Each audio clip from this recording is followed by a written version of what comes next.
Very unusual. So glad to have you here on a very, very busy week. President Kagame is literally and figuratively a towering figure on the African stage. It's not too exaggerated to say that he was the savior of Rwanda. When Rwanda, after incredible wars and devastation in 1994, he brought it back. It's been an economic success story over the last 25 years, one of the biggest ones on the world stage, and not just an economic success story, but a story of changing and bringing it into the modern world. Increased transparency, less corruption, many, many opportunities for women. In fact, I think you may have the only parliament where women dominate. So there's a very, very bright picture. But there are some shadows on that picture, too. There's been accusations by human rights organizations of human rights abuses, of discrimination against political rivals. And President Kagame recently won re-election to an unprecedented third term with 98% of the vote. And the first question I want to ask you is how do you win 98% of the vote? And because to the folks in the West, that always brings a little bit of laughter. And depending on your answer, having changed the Constitution to allow you to run for an unprecedented third term, are you indispensable to Rwanda? Well, how do people win by 25%? As I have seen in some cases. And by the way, you don't even have to get the popular vote in this country to win. But seriously, I think for us in Rwanda, we saw it coming, that it could even have been 100%. Because this election, this last we had, came on the basis of a demand that actually stand again. For me, I was ready to wind up and finish my second term by 2017. And all of a sudden, there was mobilization. There were 4 million signatures that went to Parliament and wanting petitions, wanting that actually they change the Constitution. And funny enough, not just the Constitution in its entirety or to cover broad areas or long term, it was particularly asked that it be changed almost to suit what they wanted, and that was for me to have another term.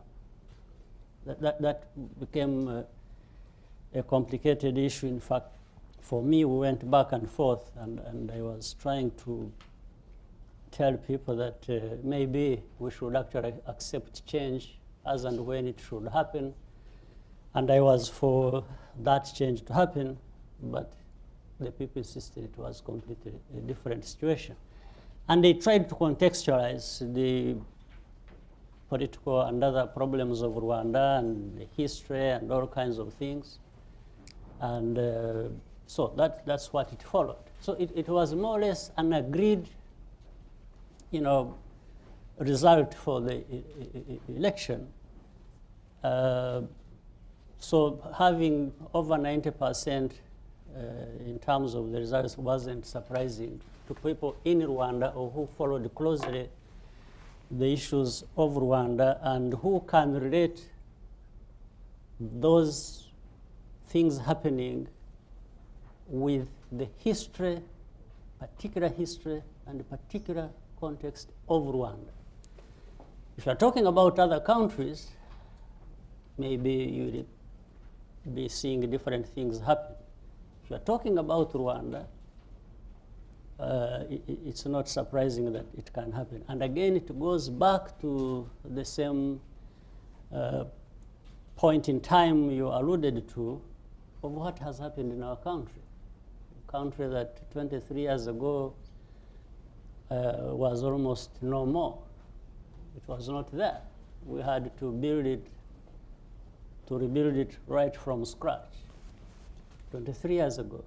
Now it is a country that is standing and making some progress, and people of the country getting more united than ever before, because initially, and what led to those problems was political and other divides that were created for a long time, where we lost 1 million people in just 100 days. That, if anyone thinks that doesn't have any implications on people's lives or on society or the thinking or even in the politics, I think one would be mistaken. And really, I'm trying to say this is related to that history, to those events, and to what happened, and even the psyche that was created in the society because of that time.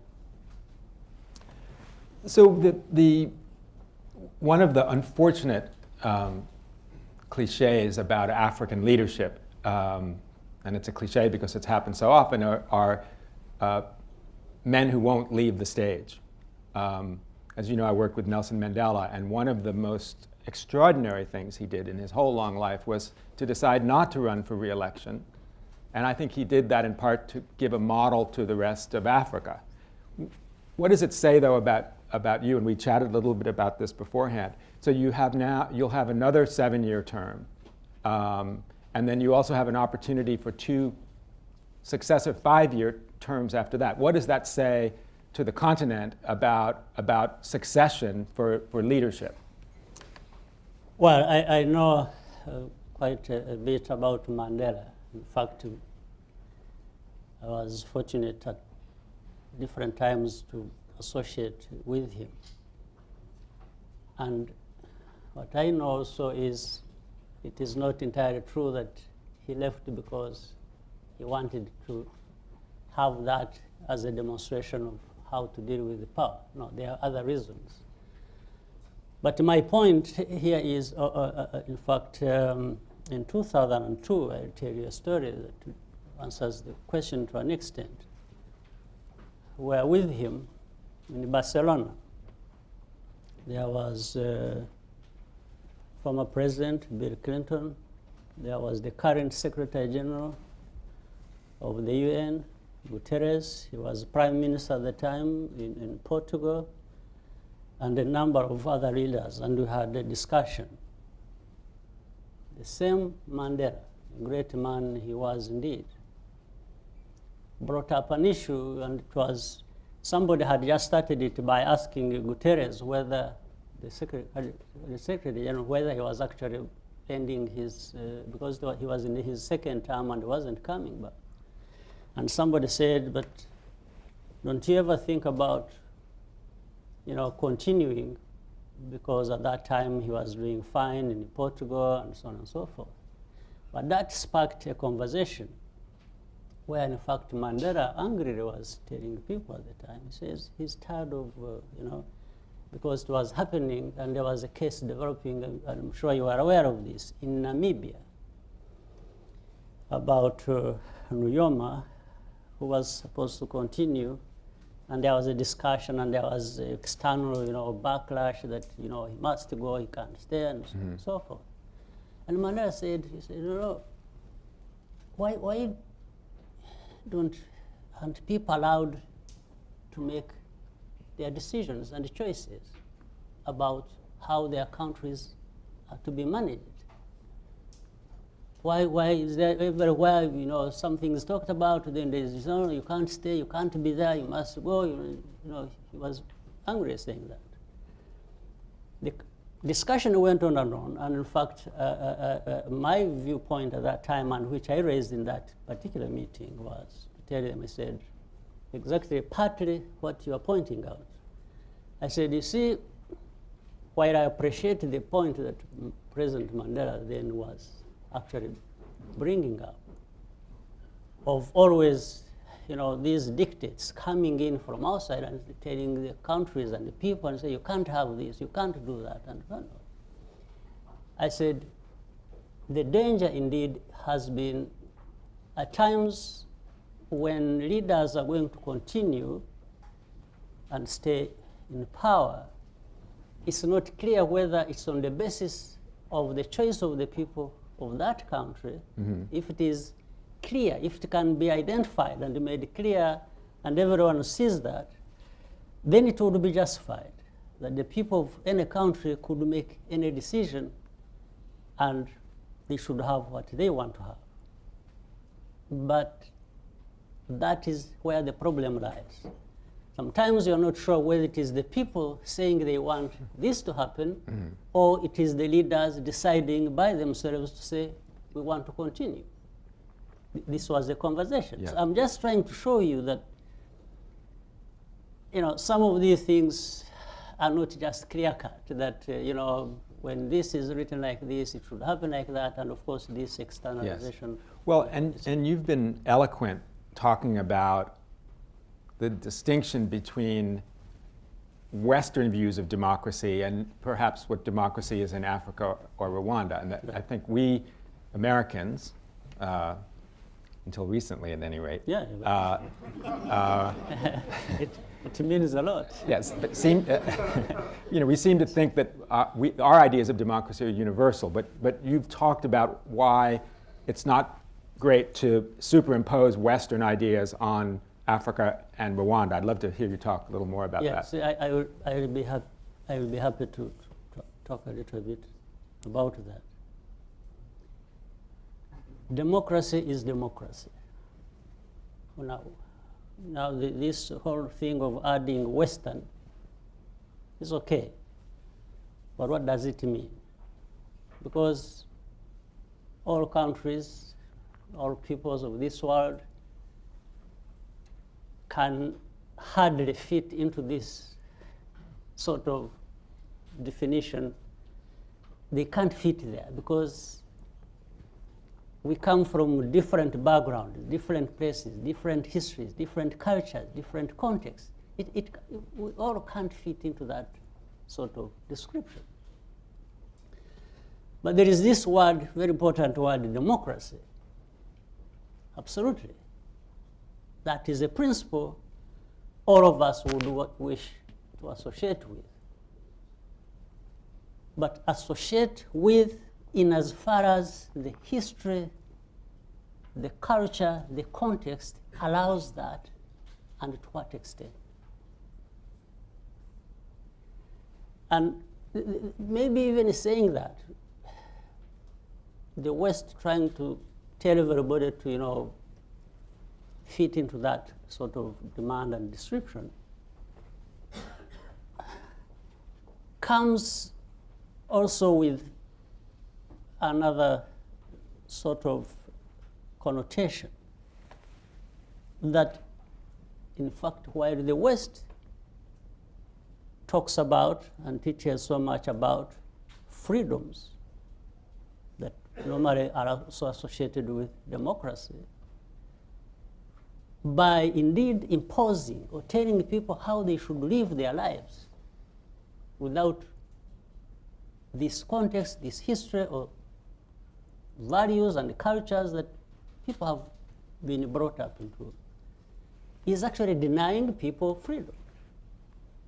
So in other words, on one hand, you're having people prescribing for others how they should live their lives, but the same people who also say they abide by freedoms, and they want people to be free.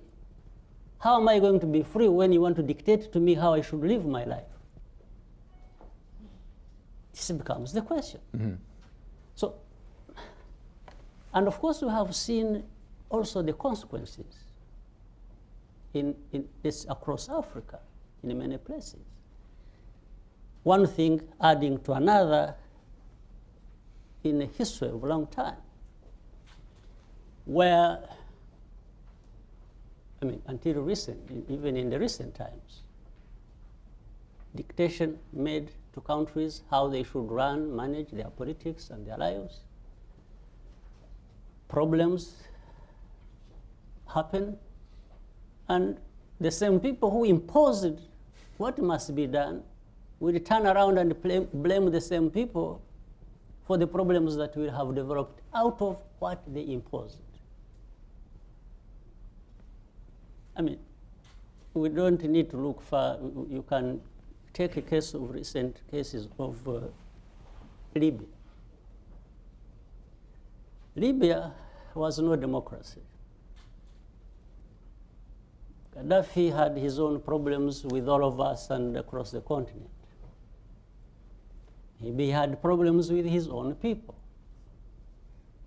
Now, some people, well, part of it was created from within on its own.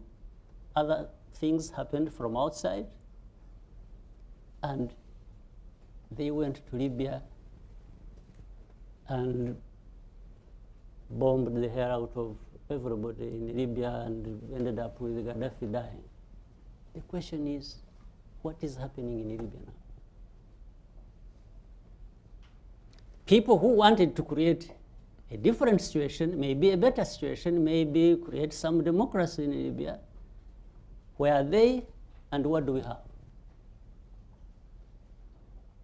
We can talk about many places in Africa, forgetting the way the societies are organized, how they have come to be the way they are, and maybe things that are demands for changes across Africa. But these changes don't just happen overnight and don't happen anyhow. If you don't look at the situation you're having to deal with and understand it, and just say things must change, sometimes to the point of even dictating who must be what. Like, let me go back to my case in Rwanda. You know, it was very ridiculous. Just before even the constitution changed, and so on and so forth. From across, we have friends all over here in the United States, Europe, wherever. And they would say, oh no, President Kagame, you must go. I said, I'm happy to go. He said, you know, other people can come and take over after you and things will be fine. I said, that's okay. He said, how do you want me to do it? They would even name names. They would, Rwandese. He said, no, but so and so can, you know, do it and so and so. Or you can actually look for somebody, you can groom somebody and have him, you know, take over from you and so on and so forth. And then I would point out a couple of weaknesses in that. First, I'm saying you are the people who are teaching us about democracy. At the same time, you are actually coming to me and saying, you know, so and so can actually be president of Rwanda. So you are the one choosing. Well, according to that double standard, of course, for them, if that happened, it would be democracy, because they wanted it. Second, I would say, if you are telling me to choose who takes over after me, again, it's not a democracy you are telling me, actually, that we should be respecting. So meaning you are saying, either we choose or you choose who takes over from you. That's a democracy. And then I asked them, I said, how about the people of Rwanda? I haven't heard of them in this decision. You are just saying we can advise you who takes over after you, or you can actually decide who will take over after you. How about the people of Rwanda?